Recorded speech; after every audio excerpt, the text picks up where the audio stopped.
Pemba Muinachi, Madame Roma. Alaji, assalamu alaikum. Wa alaikum salam. Alaji na biya bako dia. Just I'm sorry for my mother. Mo bre campaign mo bro. Se mo peni.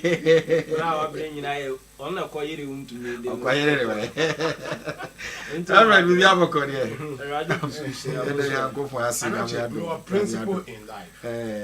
The principle is that Ghana first. Yeah. Then you know mine all can. And I feel like I'm needing nkomo say.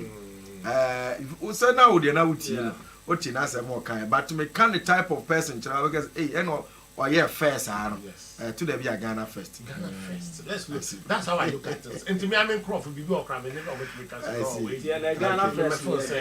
My answer come one answer straight na yenko ye ni bebre alaji enenko ma ye di the krata ni na report fa ho want to me jail 20 years want to me jail 20 years and one krata na can rather NPP for a press conference now Justin from Poko even prior to that judgment now I need to me workers or more beef because now no about from to your issue baby na and the reverend over the end I call ya na they did na we can't declare man can you NPP for to say judgment no mwe wa monti ase ni lawyers say one make a piece and say conviction no cramp the one person twem kura na papa no enya ni 3 di me no ka say according to mremu no em say washa asia na senti one day abesin ko 20 years no we twa 19 years 364 aka 19 years 364 days sa na aka remember me fasha asia view so then we am the akwalaji go say asemi enu a say na usi e fa no bra to ye me da se pa na dey ase o ya da me ndc me was say me say we twa 19 years aka 19 years inti na we twa one day ti aka 19 years 3 days Ghana for the calculation there see calculate am caps no calculate ya na dia ba fi wow me da se ma forward bi ama me penifo ana ma chia am ma project dia ma me Alhaji Sabo director for communication Greater Accra region the penasem obere no ho asitu me chia no ba bi obi a one ni team o se ko biem se yam to abam fama nye so se ko first no de ye de ma na appointment enti na mo appointment as a director of communication with MPP o ko ya adwuma o ashe obi de ase enti niam gu okra no a o de obekere wa adwin na se ye de ya adwuma fine am fine ya adwuma fine enti niam bebrebe o ha o de ba se to me bo modern to aba e de manual because many na ya adwuma Alhaji Sabo okoyi ya no nso kra no oda number 1 enti regionals obia mo modern said director of communication ye beto aba de man obra ne ho ase na oba nso a sa communication no a rough na mfa koso obia mra o man Ghana na ye na MPP no ode nkabo mu beba na ode competent communicators said ye meti here can be aba na party near the economy Alhaji Sabo mechia on any team I am so fortunate eka ni team wa omo be na ye campaign ye the emano no car ene car fuel ene na obi ene chese team ye be no ye pushi am shram ana me ma me ba ko ayoko so unimu no yes na yina ya amponsim da bi obi ya no Nyankopon Inshran Francisca ayoko boati na amponsim ono so gina for treasure o man no a unhu nipa oye onya oba bi akeke so di onimu no onya oba bi akeke ma me nchia no mame anapa me chia na papa anti Francisca me chia na papa me ma me no oh okay na say treasure no your trust between agina anymore. All right. Because communication party nyina enam sasi kasem ni we no na de building. Okay. Na wa several party no wa several na emma bi sa e wo leadership a eboama ye de yetumi koye ni bi nya bring kan bebrebe na even a council of elders kra no ɛwɔ Greater Accra no secretariat no na hyɛ ne nsa okay o pushi come and teacher say our experience I must say Greater Accra region treasure there okay yantoma ya maame Francisca ayoko boaten amponsi okay o kase faba nti yanto abanya de ma no na menchia communicators ne your next president Oba all right Dr. Bahumia all right yango mo so all right Enra ye nyina ya te se ya jeli Ashanti regional chairman so unfortunately so Enra no more ya veteran or regional office okay and imagine the atmosphere a bit creative on say yeah the Greater Accra Enra na mo Greater Accra Araji Saboko ye no veteran tie nyina ya the eco support in the same manner na Ashanti regional ya no veteran na almost atmosphere ni do be said ye can anopay manya daje ahwe ruling ni na nim di kram they say ruling now 59 pages na no an kura me kura me kura judge ni ruling ni na omo summarize ni na way bia na me hwese you're summarizing a bit the best suit, you know. Tim give me original judgment, no. And the original judgment, no, say. I know that you see a jail in 20 years. 20 years, no. Dear Mujina, so at the a jail in on him say this ruling, no. I expose it to my understanding. My lawyer, dear manager, hopa. When him feel that I'm crying, person make up a prosecutor, okay. Hold the helmet there. Now me they are took me they are mount.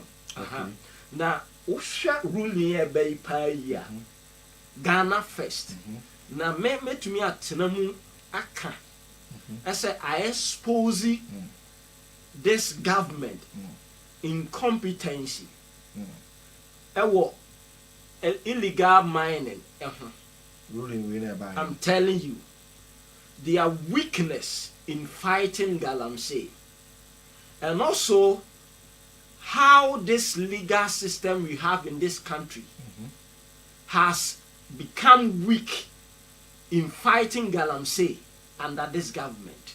And do you know the reason why? Nanka me say ruling no ebeko whatever ebeko no said the umudia baby biano the best static say Galamsey a untumi de ne ho ko shame na oko 2 ye enunti na ye jaili no sa 20 years no but o hwe verdict ne pa no a de ye gina so pa ne se wakoma enkrofo bi document amomo de akoye Galamsey anase mining ebra ye ma ne kwan ananya sa ne tie yes mo baby wo bla no oni tumi ese wo de ye de eko na che se eho no enye ono ankasa kra na ye de ekoye Galamsey no media na me hwe ne se nka ye beka se untumi akoye Galamsey na nke ya gina so na ya ruling na ye de aba said ye be ya won so a oye Galamsey no ho be ye de ebe popo na nka o ma hya ase asese o mu tools nyina de afiri o se Ghana first dia sa na nka ruling na se ye de eko because and na me no ka se konongo ekwan ho Kumasi road ho kwan na ankasa ho no omutu Galamsey okay Odumase omutu Galamsey Lake Busomtwe omutu Galamsey but this government bosha or the buy or Galamsey ho no e kire se oba ba betu ase ye se de da bia metena media no so ameka se samija mfi conference ba ko ye ya mire mfi da meka temani ana pictures ni gire na mani so eye ensu a odi gu bottle mu ati say wire lifting na odi kwa adwuma mu no akono na ade pan no akobo so emo bia hu say MPP for na say Ghana ensu otu Galamsey edu omu ba ya etu obetwa but there na echo the ruling no yes mean the omu gina asro mo de aba but why is it not firmly say wakotu wakoye Galamsey that is where the problem I do have the problem so no wakoye Galamsey yes but say or the uti judgment na or the nasase or criminalize so no no mining ane sa exploration or so ye nemu we kotwa asase ama obi ama nkofo kwan a wo mu etu from agudie wo na asase mo no onni ho kwan ene ya sa na mi gina so de ene hu be ti ahemfo ne fangum no ma chi nkrofo ahemfo na twitwa asase ne sina ahemfo no asase ahene de oton asase onton mo bi zo ngwa galamse na oton mo umusa ne se de odwen o man no ya se Ghana festa nipa na be to ade a asase bi a me ma ko ho wo Ghana ha no ye busam se de project na de be de ebeye ana afi se oton asase ni wi a enti unnim de ye de ye unti kromo onyo ohena na you see ya dru bire na ye se ye dwene Ghana ho de ayenka no kore wo say ase politics say bba many problem ye nyina no ye ninje galamse no me side me gina no say ruling na me expect say ye be emphasize more on say untumi ye galamse unum say eda obia asum ese galamse ntini ajeli untumi yes but entisa ko ruling no ma entisa eye kwan a ono no de na sase anas wa man krofo kwan amoma ko galamse which is different thing altogether said ye no mo so adwuma na mo ye no ho no so no illegal mine no mo so ye but enye enye ono na koye what you say meti o mu ruling na se na wa na ye tie de make an ye said o mo de aba no o mu ruling na kire se ono na wakoma kwan a ye authorize no okay what them che na se different from say ono na oye galamse no ye won krofo omo ye galamse o Ghana ha o mo ne nam ho bi na ma kire so konangu road ho a omo ho we kire se ase ye suro se ye be fight galamse no ye suro se ye be si ano kwan because senke to me deny family say untumi akoye galamse ti ya jail in 20 years I tell you say emru few months amanfo be jai galamse no because ye chill pe ye do koye jailu ye chill pe ye do jailu but I said the legal system the anwan what you say ye the anwan as a srobi wo baby as a no crack bi enim baby esenka family no ye kase wuntumi galamse no nti ye jailu but no catch them say me to my understanding no catch them say wuntumi am obi kwan and I say wako wrong why are they enye but say nothing ye jail in 20 years there is too harsh and it's too much so saying say ono na makwan eden krata support and that's why sense obi nko galamse ni ama 20 years and ye de o tu amana no o ya nkasa ne so ni mu a ye be ne de se achichi bebre ruling be ne de amo ya fa ruling bi anya dey emo enti enye question say so enye politics nti ana on say the city we have to be fair but Prince what was our council say politics is nti ana na so man ya de no de wo kan a waje atum say an woji tum say ordinary asase am obi so ontu from agudie no wo bra wa mo minister amane no yes emra ne ka sen wo ho say wo yes a yenye wo den me ni problem with that but say no mudi rule a ejina baby omma public ntiase said this is the ruling no oza manfo bebre ntiase is the ruling na ba abontin no abontin nyina na radio su nyina na ba mitie ni nyina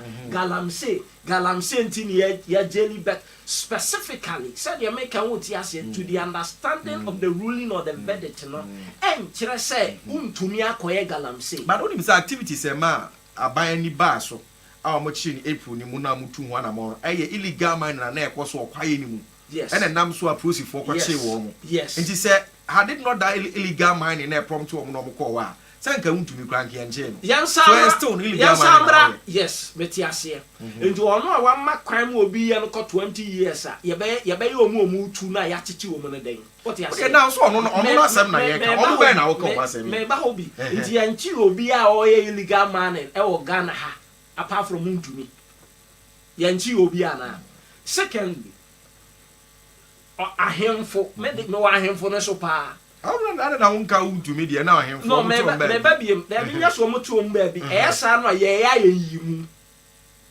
ase ye suro ntokwa na ye pese ye kon what dem che na se me ka bi se untumi akọ aye ade enye nti oman no mfa me gina wo oman ni din hu se but Prince as ahemfo there is different we know say ahemfo lands bi wo a is two land ebi family lands ni ade ohene na asase otumi ton ma wo prince a wo gina hoyi but wontumi ba bi asase okwaje ye no asase a wakwaje a onyo ohene enye ho na wote na emum ono wotumi a wakwaje se me de ye adwuma we na wodi bi akwakwa mo obi tumi foforo ye judgment wa ho judgment na into the way kototo ahemfo de mo are we fighting galamsey or not? Say if you ruling no na say fight galamsey pa de a ene ne koto de ne boje ye nya nkyere de onye de onko ohene no sensuo no why na sensuo no ya beka say enye ohene na etu galamsey fo na etu but why na de asase no ema ohene no unum say ene me ya se be send flyer bia ma na wa project me chrome offensive south constituency and meant to me until because many abre offensive south constituency omo frame so omo de ya bi aba you have 2 minutes face omo de mra bi e ba chrome ho na misuo na yiri wa akra ne ntino na bebi akon otoso mi no dwenda bi hene metia na homa chi ngo frame bo mama ne a ya ka ho asem obi a wasi dan ya si nsuo mu bia no omo kwa akoye de kwa akobubu emfa ho ni nipa wo ye de oye why because o ma hu say ebi asi e wo nkran enti se o mo tie nhwehan e ma bi si wo kro no mu a e be hadwin enti now what is the necessary step o mu take as o mo be hwe say e be bia atia bia say ya assembly ni fort say ya hwan fort o mo tenase no ma start attack na in the nearest future no ensure to or how anya de ama but this is the case I see a fight galamsey illegal mining na ye nim se chama untumi di mu ntintiman pa but ye ko ye ruling by no instead of say ye be kire o miner me ye gina so say even crime say sa alliance ne okoma akwan na yen kan ye say untumi has involved in galamsey enti amana 20 years ye jeni no dan say ye say wa makwan ama wode na sase a oni kwan say I don't understand this.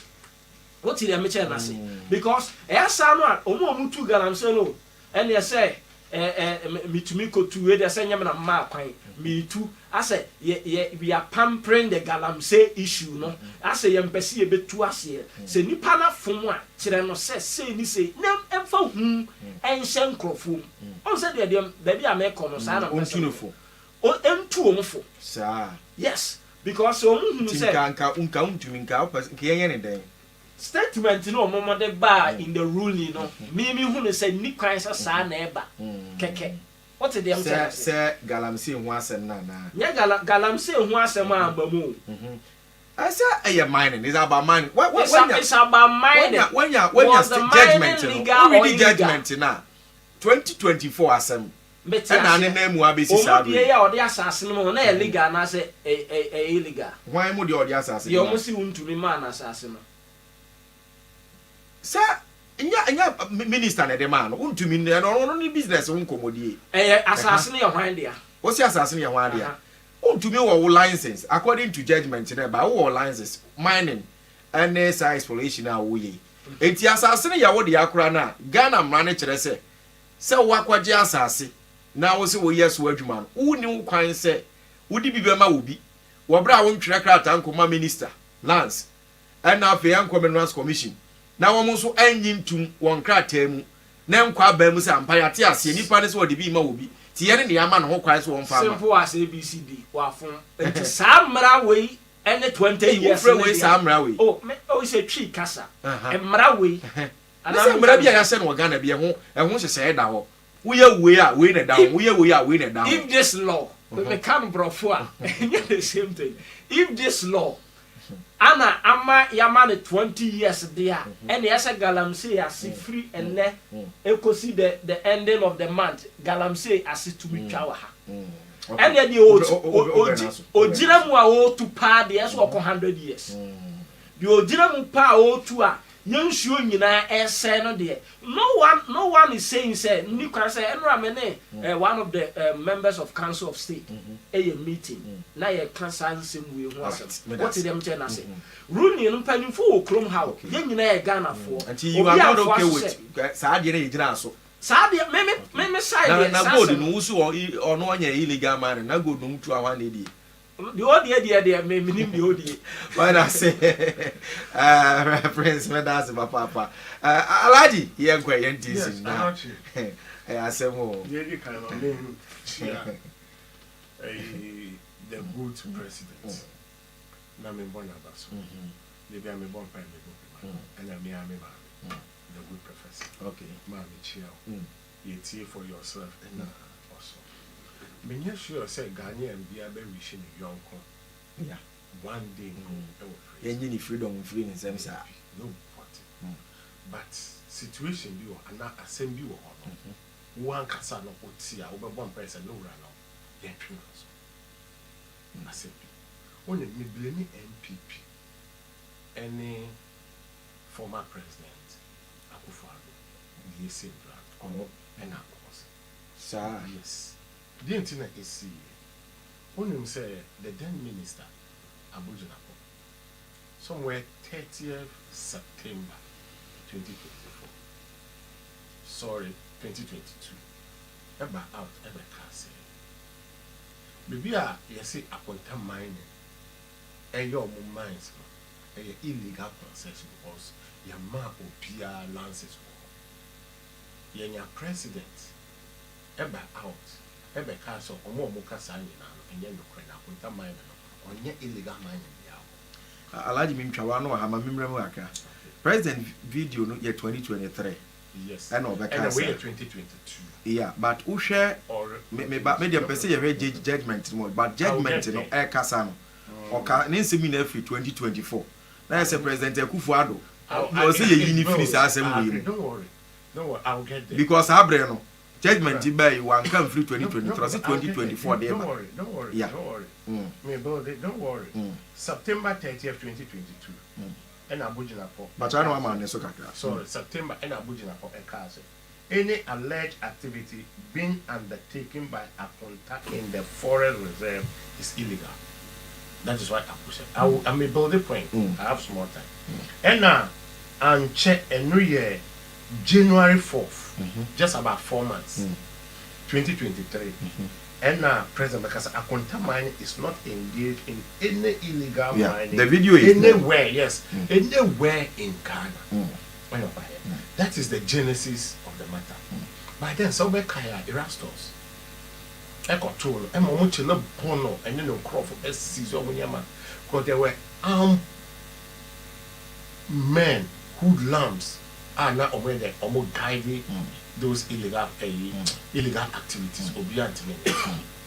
We cause what and at those times no and not there to say some of the concession original on tongue and man Crawford and discuss those allegations all about it. So you feel say the then president in the Kobe the right thing, but investigating not on China so and on withdrawn. Can you could do baby you do when they free air oh, but not to track because the allegation came. What did Nana do Bemuntina Maya Namisma because court yen moon say be at that time no illegal man. You can court to be picky from that side. But what's your judgment now? Court picky free 2024. So young fathers and yin and no, thank you. Where I'm coming from and build if you be could do.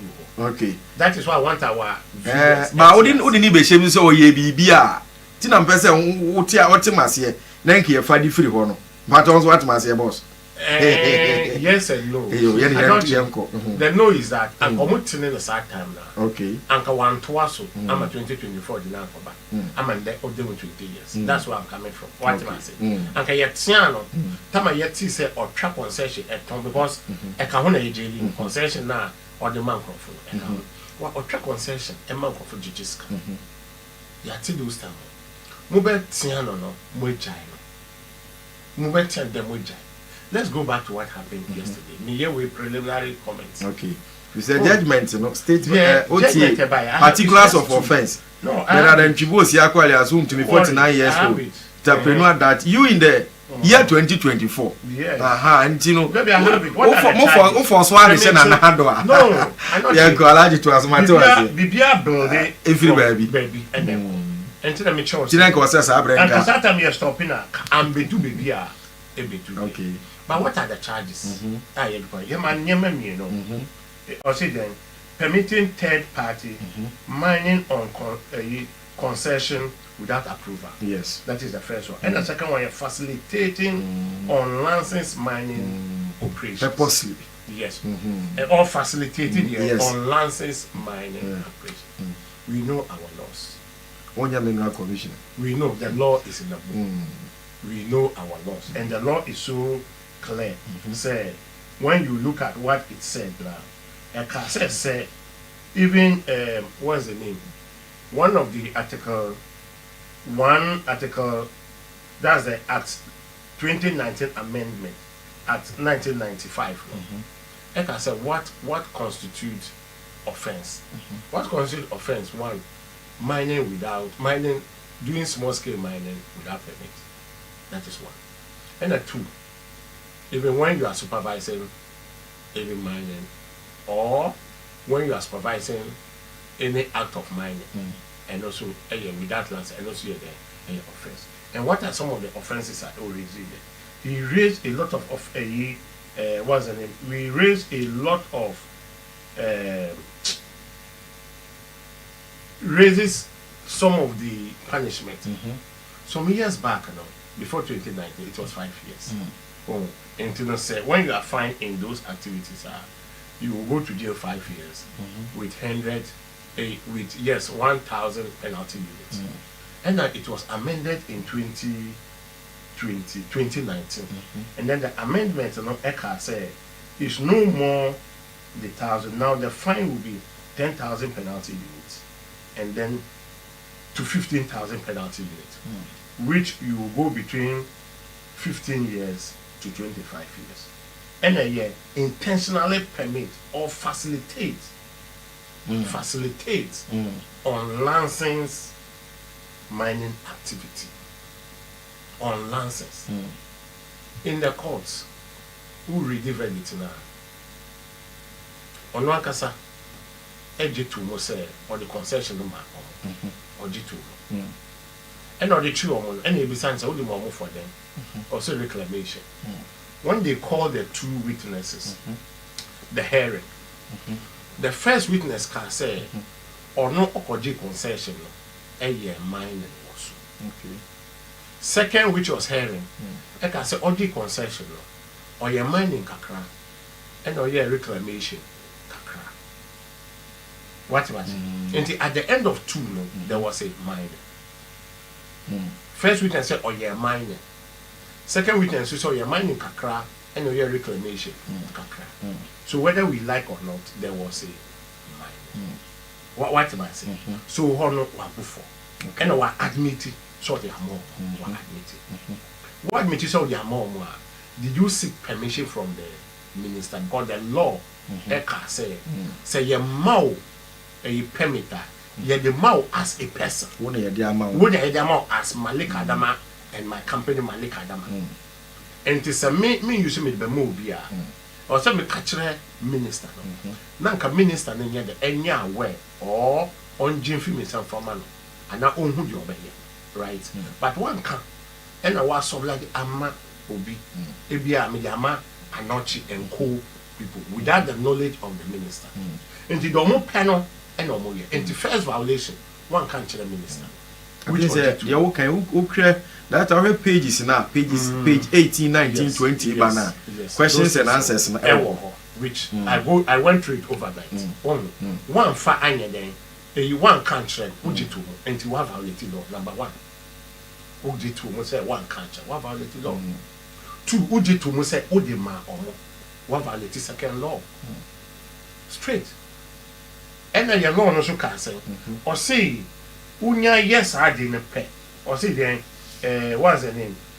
Or you say, intentionally permits. What should the Amma Obi, Amma one will be quine?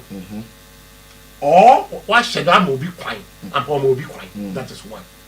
And what facilitating unlicensed mining activities. Or unlicensed mining. One will be aqua two from a good year, Wabra, only to me. And now, Obia only to me.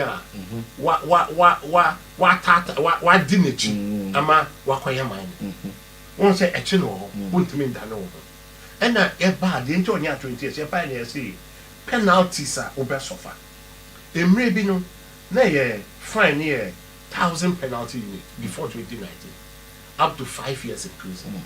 But 2019, so and amended. These were the questions and answers. No, here's one. Thank you. And 2019, and amended, amending a call 10,000 penalty units, up to 15,000 penalty units, and a fine require 15 years maximum and 25 years, 15 years minimum, 25 years maximum. So when I read the judge, me drink say about out, me drink maybe sentence no, or striking average plus 5 minus 5. I said no, and so striking minimum of 5 no, or plus 5, a minimum of 50 plus 5, maximum of 25, and no you 5 or striking average man 20. Or money be done 50. Or money be done 50. And I find also 2 fines in a bay more. But 2 activities in our on your but only some man had 20 years, because of the form you know, and the Cabaya 40, but 40 or say 20 or 20 but concurrently, and the Quebec 40, 20 and one, and the way or the for 20 years, when so or the for 20, because in election or just 2 more a process and the 20 years with actually 20 years, but then you can say and actually. 1 year wait 20, 1 year wait 20. But who said we? You find say who said we? But we find a year 10 to 15,000 unit points. Or working year no, next 300,000. And the first one no, judge no man, next 200,000. Sorry, first one the judge no man no 180,000. And the second one the judge no man 120,000. Also striking average, and the two million now 300, and a general man so because on cases 2 now, oh you boon for and the share the AC even cross examination or no one sem oh ye who say a children. I yet to make politics beyond him a church or no one numa or casano or jitu no ampa made the mao. But me so muye reclamation e bisa na say wa ko hwe so muye reclamation na say daabi wo ko hwe ye o muye daabi enti wan ko hwe so muye daabi o so da mom so reclam ye frɛ o number 1 bra me kai di no bra o ba ye said ma so reclam wo di ko ye do so or di ko ye small scale mining or admit ye so ko ye small scale mining second yin so ba ye second what's the name accused no buy no ono so ye bisa no e ko si senya o si yes or ye mining kakra and no ye reclamation kakra and at the end of the day what you am saying for your Henry Okun na second ono so ye mining kakra na Michael Jedu but Michael also ko ye small scale mining for some time and no jai Michael by hearing the also ye kakra and no reclamation so and to omunyina gi atom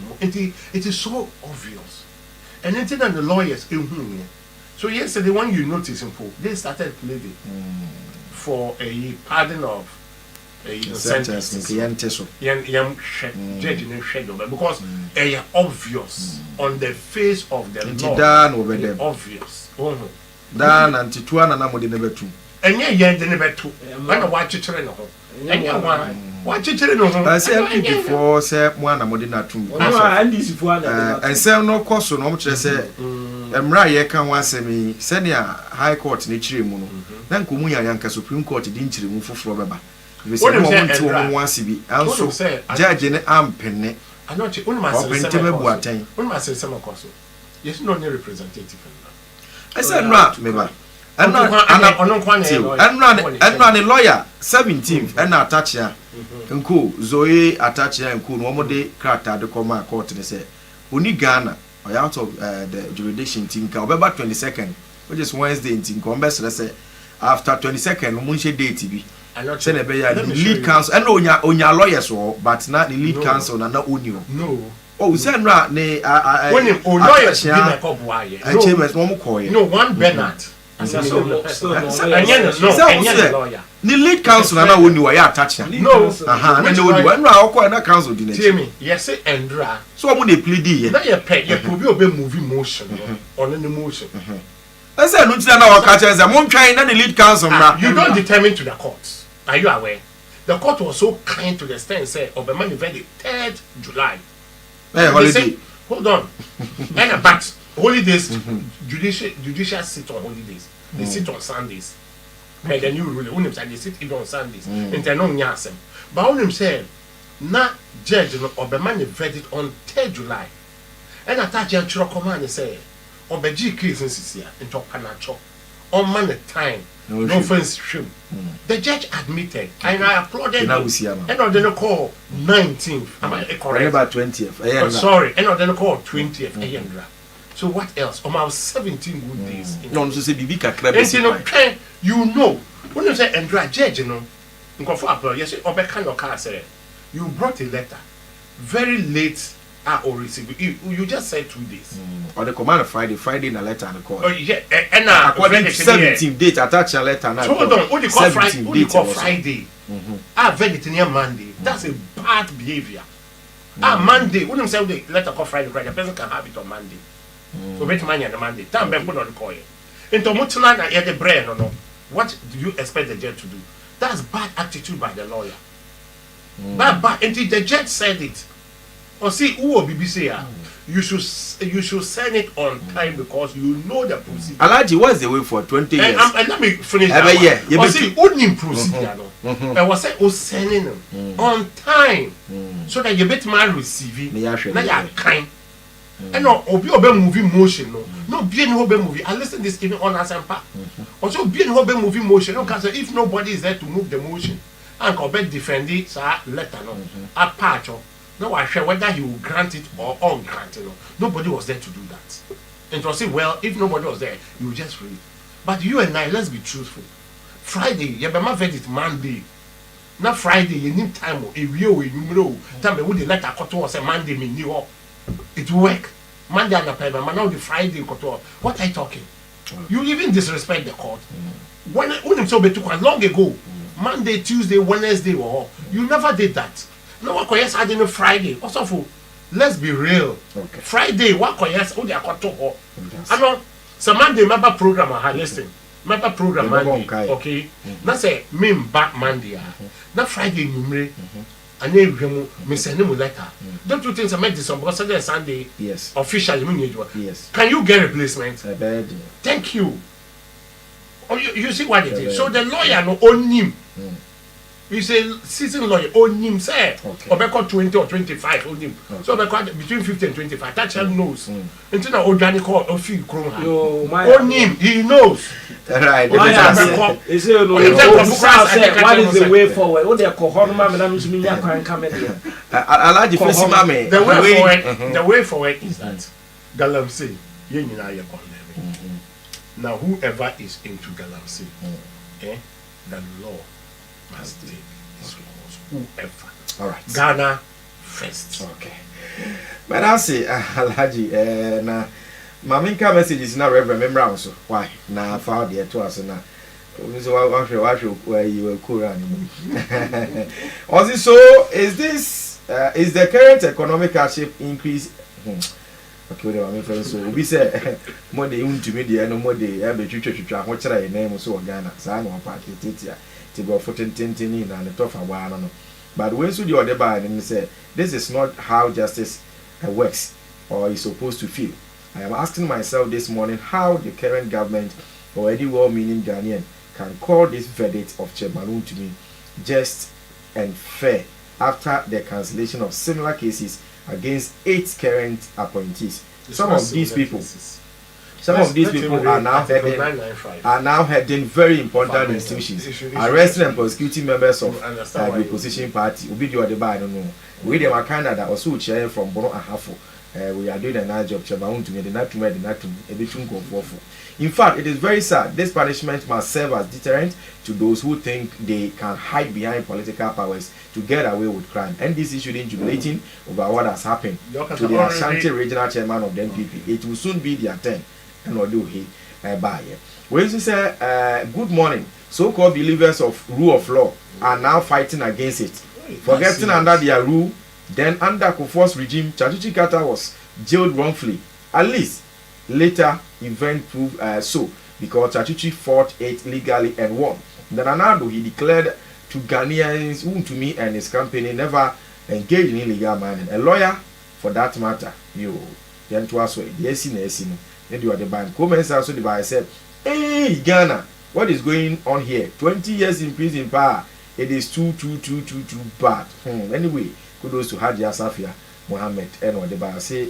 The table will turn on the track to the Abba. Mammy Mouse, 15th July 2025. Okay, great. And at the ending Galamsey. Attorney General Dr. Dominic, Direct Economic and Organized Crime Office Yoko to investigate NDC National Organizer Joseph Yamin and NDC Vice Chairman Abanga Yakubu. Okay. A hazard for alleged involvement in illegal mining. Case in a way. One said is it case in a way at you see, a obiam pene illegal mining. So, but the way we said the American Yoko issues, and I know said, into a man who said miracles, I said, that's why I've been warming tears. So, one who said miracle come walk airport to home. I know man channel. Enti nyankopon ana sune okoye no wa mabie mu a anka mbetumi anya no esa mo jisika no ase ye di agro anase ye mane mabi mu ye mmere dodo hwese sa mra we a yakan nyina wo ho ana nne ye da sotu galamse wo Ghana ha aba ma obi dan ase wona mfit enye fari bi akwaje say ayese normal thing na ye dey ekoso sa mra we wo ho anase yes, politicians for one one year chichi one. On say the city and I said government when NDC MPP ninkwan as what channel. Obi amfoaso because we're regulating and authorities and enforcement on these articles near read the about 15 years no. But read the BB or say license requirement. Even if you own the land, you cannot search or mine for minerals without a mineral right granted by the state. You cannot search or mine. But then they answer chikeku o tutu dynasty. Emma onsuro to me a video nyina yenim just say mama to me a video. Now social media who say gusu mrantie yi e videos ko e ko ba nyina nti yenim location ho. Okay. Yenim ba bi e wo. Say enya politics na ye na se yakofa region bia ye tu galamse was nipa be mienu ana miensa pekra amuomu 10 years na se nka galamse ye ntu ase akwa to say me de mesan hu ne say yes wafon but ye target say nyo no nkwa na arrest aye de aba wo ye MPP side enti ye target say oye MPP ni or politician ti ana no se sa na tie dey fine ya je atumuma jeli no but a free ne sune bosome ekro ese judgment bi sa akoswa ekoso ma yehunu se ampa enya politics na moye dem moye because opa yamma military anaso ma ya sign omo against illegal mining no enwura mpatamu nipa omo di wo beba no edoso yehunu eba news da bia mu ntwa bi meto news bia omunye nipa omunye Ghana for ebi okro omo ne Chinese for read articles ni mu a yese omo foreigner empoba ebe ye illegal said omo kan we no ama ye bechi watum ye be ma 15-20 years but then yehunu Chinese for de echichi omo de ye so omo nsa omo ne Ghana for ni na sa verdict ni nyina wen nti aban ba ye no ohunu bi da je se chama wuntumi nko a yaje atum se chama wuntumi ekodam 20 years they said they makan e free ne ekro ekosi busumi awie ye ene de ekono de ene sa judgment ne ye pesi ehunu se ye de ekoso na afa yensuo nani start se ye de ete na nsu yiri no ebo sama boy ne de ekeka ka hu ni nyina no because me sure se enya chama wuntumi nko a na etu galamse wo sama boy anasa jese yakachem so ono nko a ene nkura aka nyina galamse no ene chamfa uri articles no mbo chamfa nyina wo mo yehunu na yehunu sa we no mining equipment nyina every port one eba enti anam ye kwan so na eko ye ni security effort e wo ye road a omu question say what the sa machine we ekoi a omu betumi asizi ya ase oman no yakoda ne ho konongo kaya ye no a ye nsoa ye makwan mu obi nso nyedai ensoa ye de bibia politics ebata ho a enye fine ye say no e na da people ye ni from page fine untumi na boho yi chama kuse wajele ni 20 years the next thing I can say sa verdict ana ruling enkosomra emfa so ye MPP ni emfa so ye NDC ni emfa so ye soja ni emfa so ye sofo emfa so ye hwan because Ghana say ne say Ghana they say ya soa ni nyina de abegu chama untumi so ese ono na ye ohene the champion ya che no ya man 20 years enye ese sa brei ene sa de ache enra ne ne ese nsuo ya nsuo na ni start say ete na ejai bosome de ese to be jai but enyai pa de a na kire say this thing politics is behind okay sa na meka ede asi medasi alaji family ebre naso yes anachi me ti MPP fu can say NDC for no premier no your vice chairman banga any your organizer your main or more can say but when in the I wonder what they are saying. In fact, Emma Metemeka said I'm penny for MPP. Forgive my way. Those time Kwame Apreku, Akama Owusu, it seems we don't have that kind of people in MP who will be advising. Because they are getting everything wrong. And to me be something penny for fear now. I don't you. Obi alleged say and Kofu 2 we are into Galamsi. Alleged must be investigated. And Attorney General trust Iyoko investigation. You have the right to question it, the outcome. Every human being. But you can't compare it to Untu. Untu me ye call echo 2 activities. These are the 2. You got 2 say omuye. And they are arrested. There was arrest effected.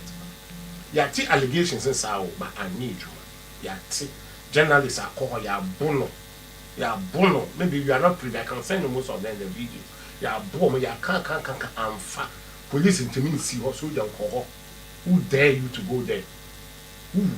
If you are a man, watch what you to me who dare you?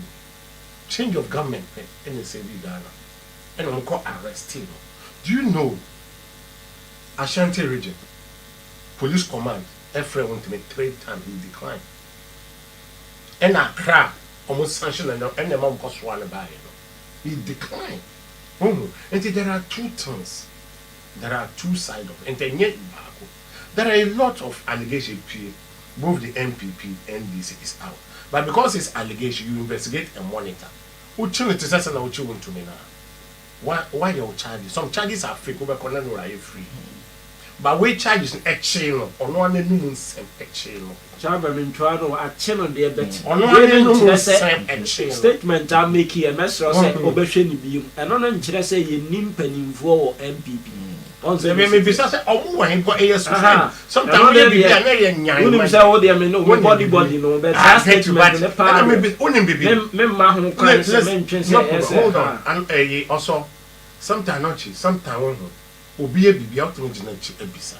For example, me chiku also the likes of omuwahen for cemetery or say sabre no abobi no ni say that for the obi ana the quality purpose and kuma omu qualities apreku na ma di ntia no de oka on we apreku kuno we listen to only omo guru me here omo guru me obi te say damboche you don't hear we just say obetumi aka say na professor Mel say wahen who tell me omo guru me my colleague engineer Kovna Ejapon. So you don't see them in this kind of behavior. 20 years in a was attractive. 20 years in your today was here relaxing 20 New York was here relaxing the lawyer and the appeal could be the former lawyer say omo kwa appeal conviction omo kra nyim tu omo twam kra we here say a conviction appeal is the right of every omo kona so omo ka say to am be tu mu no appeal here appeal you right MOB are convincing you are convincing or you are sent appeal right me I always say uncle for appeal early preliminaries. Because I don't wish say me enemy could be that one day. But sometimes they be see. No, the entire me can say I dem penny phone you who monitor your social media. They say see girls no in my life of politics maintain that. I don't disagree with you. No, I don't disagree. Former vice president. Me, I don't disagree with you. Girls, you know, when you draw their meeting, who you president here? Dear friend, you're all year president here. I'm all year, baby, oh yeah, my final 50,000. There be on only a dear. I know you're about money bill. We bill that's a crown kind. Sent the idea sentence and not your see a review. Who you president here? All right, yes, who ye ne oba ne oba. You understand what I mean? Who jina who's in camera? Even not that. Since when did this start? When you chama I know what I say. Since when did this start? 1 minute penny Enra mene former mayor honorable ni Ajiri Council of State and we chairman of council only. Okay, yeah.